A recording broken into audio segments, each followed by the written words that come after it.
کہ جب تم کسی مصیبت زدہ شخص کو دیکھو، کسی شخص کو بیماری میں مبتلا دیکھو تو یہ دعا پڑھ لیا کرو. یہ یاد کر دینا آپ لوگ کہ الحمدللہ الذی عافانی مما ابتلاک بہ وفضلنی علی کثیر مما خلق تفضیلا.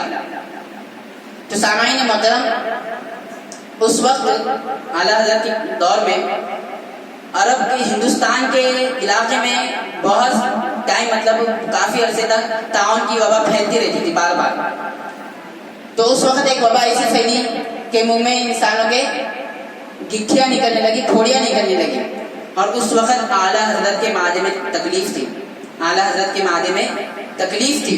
تو سامعین محترم، حکیم نے آپ کو کہا کہ آپ کچھ ایسی چیز نہ کھا لیجیے گا جس سے آپ کا معدہ گرم ہو جائے اور آپ کی زبان پر گٹھیاں نکل آئے.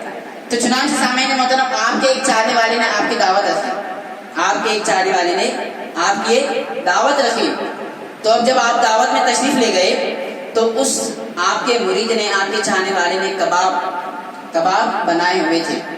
تو حکیم نے تو منع کیا تھا، حکیم نے تو منع کیا تھا کچھ ایسی چیزیں نہ کھا لیجیے گا جس سے آپ کا معدہ گرم ہو کر آپ کی زبان میں گٹھیاں نکل آئے. تو سامعین محترم، اعلیٰ حضرت نے اپنے مرید کا دل رکھتے ہوئے وہ کباب کھا لیے. اب جب گھر پر تشریف لائے تو رات میں آرام کیے. جب صبح اٹھے تو آپ کی زبان میں گٹھیاں پڑی ہوئی، آپ کی زبان میں پھنسی آ گئی تھی. تو سامعین محترم، چنانچہ آپ کے بھائی علامہ حسن رضا خان رحمۃ اللہ تعالی علیہ نے ایک مشہور حکیم کو بلایا. تو حکیم نے آ کر آپ کی زبان دیکھی تو کہا یہ طاعون کی بیماری ہے، کہا یہ طاعون کی بیماری ہے. تو آپ نے کہا کہ تو جھوٹا، تیری حکمت جھوٹی، تو جھوٹا تیری حکمت جھوٹی. تو کہا کیسے؟ بولے یہ طاعون کی بیماری نہیں، بولے یہ طاعون کی بیماری ہو ہی نہیں سکتی. تو کیسے کہہ سکتے آپ اتنے کانفیڈنس کے ساتھ؟ تو سامعین محترم، اعلیٰ حضرت نے کہا کہ میرے سرکار دو عالم صلی اللہ علیہ وسلم نے، میرے حبیب پاک صلی اللہ علیہ وسلم نے فرما دیا کہ جو شخص کسی مصیبت زدہ کسی شخص کو بیماری میں ملوث دیکھے اور یہ دعا پڑھے کہ الحمدللہ الذی عافانی مما ابتلاک بہ وفضلنی علی کثیر مما خلق تفضیلا، تو اس شخص کو بیماری نہیں ہوگی، اس شخص کو بیماری نہیں ہوگی.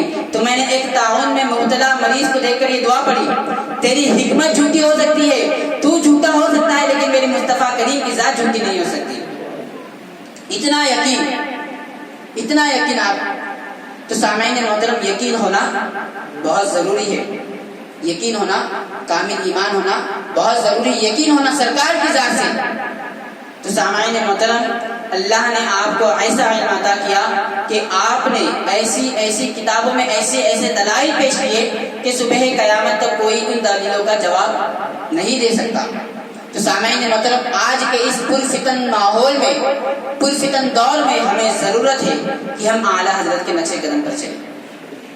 آج ہم تک جو سنیت آئی ہے نا، جو ہمارے دلوں میں ایمان ہے نا، یہ بھی اعلیٰ حضرت کا فیضان ہے، یہ بھی اعلیٰ حضرت کی وجہ سے ہے، یہ بھی اعلیٰ حضرت کا ہی صدقہ ہے. ہم جو جمع ہوئے ہیں یہ بھی اعلیٰ حضرت کا ہی فیضان ہے. تو سامعین محترم، فیضان جب ہم پر جاری و ساری ہے تو ہمارا کیا کام بنتا ہے؟ آپ کی باتوں پر عمل کیا جائے، آپ کی باتوں پر عمل کیا جائے. نمازیں کبھی آپ نے نہیں چھوڑی، ہر وقت ترک صوم صلاۃ نہیں چھوڑا، بلکہ ہر وقت نمازوں کی پابندی کی.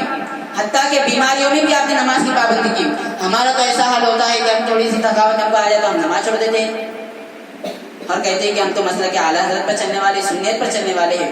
تو سامعین محترم، اگر ہم فخر سے کہتے ہیں کہ ہم سنیت کی راہ پر چلنے والے ہیں، مسلک کے اعلیٰ حضرت پر چلنے والے ہیں، تو ہمارے پر یہ فرض ہے کہ جس کے ذریعے ہم تک سنیت پہنچے ان کی باتوں پر عمل کیا جائے، ان کی باتوں پر عمل کیا جائے. انہوں نے جس طرح اپنی زندگی گزاری، جس طرح ہمیں زندگی کا سبق دیا، کس طرح زندگی گزارنی ہے، کس طرح حضور سے عشق کرنا ہے، کس طرح حضور کے آل سے عشق کرنا ہے، کس طرح حضور کے غلاموں سے عشق کرنا ہے، کس طرح اللہ کے ولیوں سے عشق کرنا ہے، کس طرح صوفیاء اکرام سے محبت کرنی ہے، کس طرح علماء اکرام کی تعظیم کرنی ہے، ہم تو سب کچھ بھول چکے ہیں، ہم تو سب کچھ بھول چکے ہیں. تو سامعین محترم، کوشش کریے کہ ہم اگر اپنے آپ کو سنی کہتے ہیں تو ہمارے اوپر فرض ہے کہ ہم اعلیٰ حضرت کی باتوں پر عمل پیدا ہو جائے.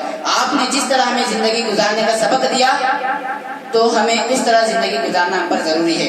تو آئیے آخر میں اللہ تبارک و تعالیٰ سے دعا ہے کہ اللہ تبارک و تعالیٰ ہم سب کو فیضان اعلیٰ حضرت سے مستفیض فرمائے اور ہمارے تمام صغیرہ کبیرہ گناہوں کو معاف فرمائے اور ہم سب کو اعلیٰ حضرت الشاہ امام احمد رضا خان بریلوی رحمۃ اللہ علیہ کے فیوض و برکات سے مالا مال فرمائے. دل میں جلائے رکھنا عشق مصطفیٰ کے چراغ. وما علینا الا البلاغ. السلام علیکم ورحمۃ اللہ وبرکاتہ. السلام علیکم ورحمۃ